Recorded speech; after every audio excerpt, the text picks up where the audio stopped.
ఆంధ్రప్రదేశ్ రాష్ట్రంలో ఆ రోజు సమైక్య ఆంధ్రప్రదేశ్లో కానీ ఇప్పుడు నవ్యాంధ్రప్రదేశ్లో కానీ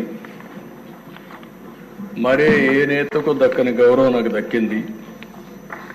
ఇన్ని సంవత్సరాలు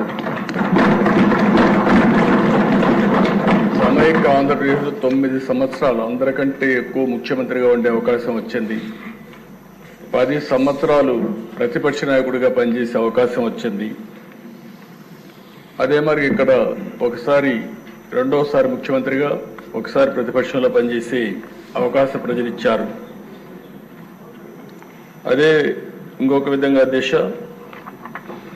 అనునిత్యం కష్టపడి పనిచేయడం, నిజాయితీగా ఉండడం, అనుక్షణం ప్రజలు వాళ్ళ బిడ్డల సంక్షేమమే ధ్యేయంగా పనిచేస్తూ వచ్చాను. అందుకే 4 దశాబ్దాలుగా ప్రజలు ఆదరించారు.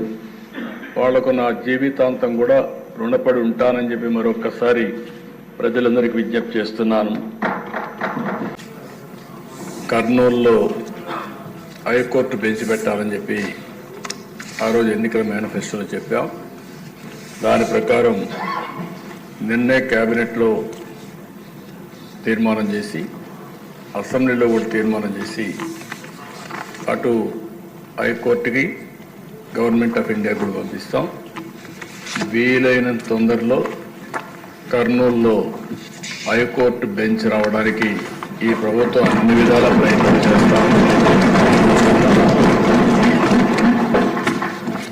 ఇంత మునుపు ఏదైతే అక్కడ లోకాయుక్త కానీ స్టేట్ హ్యూమన్ రైట్స్ కమిషన్ కానీ ఇలాంటి ట్రిబ్యునల్స్ ఏమైనా ఉంటే అవి కూడా అక్కడే ఉంటాయి. అవి కూడా షిఫ్ట్ చేయడం లేదని చెప్పి మరొకసారి తెలియజేస్తున్నా.